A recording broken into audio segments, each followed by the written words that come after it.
ఇక రూపారెడ్డి కుటుంబ వ్యవహారాల విషయంలో మరింత సమాచారం మనకి మా బ్యూరో చీఫ్ రాజ్ కుమార్ అందిస్తారు. రాజ్ కుమార్, అసలు యాక్చువల్గా ఏం జరుగుతోంది? ఎందుకు ఈ పెళ్లి విషయంలో ఇంత రగడ?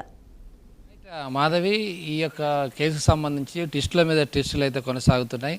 దీంట్లో 2-3 అంశాలు ఉన్నాయి. మొదటిగా రూపారెడ్డి సంబంధించిన అంశం. రూపారెడ్డి వచ్చేసి చాలామంది దగ్గర డబ్బులు తీసుకొని అధిక వడ్డీ కావచ్చు, అధిక లాభాలు ఇస్తారని కోట్ల రూపాయలు అక్కడున్న మణికొండ కావచ్చు, మైలదేంపల్లి కావచ్చు, తర్వాత ఆ ఏరియాలో ఆమెకున్న పరిచయాలు ఏవైతున్నాయో ఆమె బీఆర్ఎస్ మహిళా నాయకురాలుగా ఉంది. సో తనకున్న పరిచయాలు పార్టీలో కొనసాగడం, కొంతమంది మహిళా కార్యకర్తలు, నాయకులు, చుట్టుపక్కల ఉన్న వారి దగ్గర డబ్బులు తీసుకొని వాటికి ఎక్స్ట్రా డబ్బులు అంటే 2 రేట్లు 3 రేట్లు బిజినెస్లో పెడతాను, ట్రేడింగ్లో పెడతాను, ఇంకా రకరకాల ఆశ చూపి చాలామంది దగ్గర ఒకరి తెలియకుండా ఒకరి దగ్గర డబ్బులు తీసుకున్న అంశం ఒకటి. ఇక రెండో అంశానికి ఒకటి వేస్తే వాళ్ళ కూతురు వచ్చేసి ఎమ్మెల్యే ప్రకాష్ గౌడ్ యొక్క కుమారుడు ఎవరైతే ఉన్నారో సంతోష్ గౌడ్, వాళ్ళిద్దరి ప్రేమ వ్యవహారం. సో ఇప్పుడు ఈ డబ్బుల వ్యవహారం వేరు, ఈ మోసం చేసింది అనేది వేరు, ఈ ప్రేమ వ్యవహారం వేరు. కానీ ఈ రెండు ఒకటేసారి రావడంతో కాస్త కొంత హైడ్రామా కొనసాగుతుంది.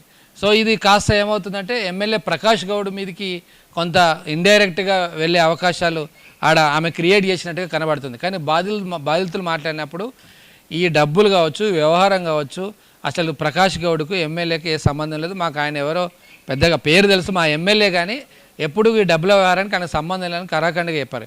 కానీ ఇప్పుడు జరుగుతున్న ప్రచారం ఏంటంటే ఏదో ఒక రోజు మా కూతురు ఎమ్మెల్యే ప్రకాష్ గౌడ్ ఇంటికి వెళ్తుంది కోడలుగా, వెళ్ళిన తర్వాత మా అల్లుడు ఎవరైతే సంతోష్ గౌడ్ ఉన్నాడో ఆ సంతోష్ గౌడ్ మీ అప్పులన్నింటినీ తీర్చేస్తాడు.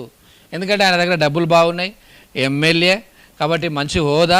సో ఆయన పేరు చెప్పుకొని, ఎమ్మెల్యే పేరు చెప్పుకొని వీళ్ళందరి దగ్గర డబ్బులు వసూలు చేసిన పరిస్థితి.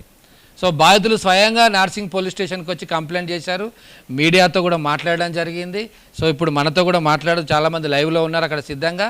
సో వీళ్ళ వర్షన్ ఏంటంటే ఎమ్మెల్యేకు ఈ డబ్బుల యొక్క వ్యవహారానికి సంబంధం లేదు, అనవసరంగా ఈమె ఆయన పేరు చెప్పి చాలామంది దగ్గర డబ్బులు వసూలు చేసుకుంది. ఎవరైనా ఎమ్మెల్యే ప్రకాష్ గౌడ్ ఇంటికి మా కూతుర్ని ఇస్తామంటే ఎవరైనా కరెక్టే కావచ్చు, ఆశపడతారు, ఒక నమ్మకం కావచ్చు, ఆ ఎమ్మెల్యే వీళ్ళ బంధువు కాబట్టి మన డబ్బులు ఎడుబోవు అనే ఒక ఆశతోని డబ్బులు అందరు ఇచ్చారు. చివరికి ఇంట్లో ఫర్నిచర్ కూడా కొన్ని ఇచ్చారట. ఈమె మాటలు చెప్పి ఇంట్లో ఉన్న వస్తువులన్నీ కూడా అప్పుల రూపంలో తీసుకునే పరిస్థితి. సో ఇప్పుడు లేటెస్ట్గా ఏం జరుగుతుందంటే ఎప్పుడైతే ఈ అప్పులలో వచ్చి ఈమె మీద పడ్డారో అప్పుడు ఈ కూతురు వ్యవహారం మళ్ళీ తెర మీదకి వచ్చింది. సో ఈ కూతురు కొడుకు ఇద్దరు కలిసి ఇప్పుడు ప్రకాష్ గౌడ్ మీద ఒక ఆరోపణలు చేసిన పరిస్థితి మనం నిన్న చూసాం. మమ్మల్ని బెదిరిస్తున్నాడు, చంపుతానంటున్నాడు, ఆ పెళ్ళి చేసుకోవద్దని బెదిరిస్తున్నాడు. ఇప్పటికే వీళ్ళకు ఆల్రెడీ ఎంగేజ్మెంట్ కూడా అయిపోయిందని సమాచారం వచ్చింది, ఇంకా పెళ్ళి కాలేదు, ఎంగేజ్మెంట్ అయింది. సో దీన్ని ఇప్పుడు వీరిద్దరి ప్రేమ వ్యవహారాన్ని అంటే కూతురు ప్రేమ వ్యవహారాన్ని రూపారెడ్డి ఈ అప్పుల వ్యవహారానికి అంటగడుతుంది.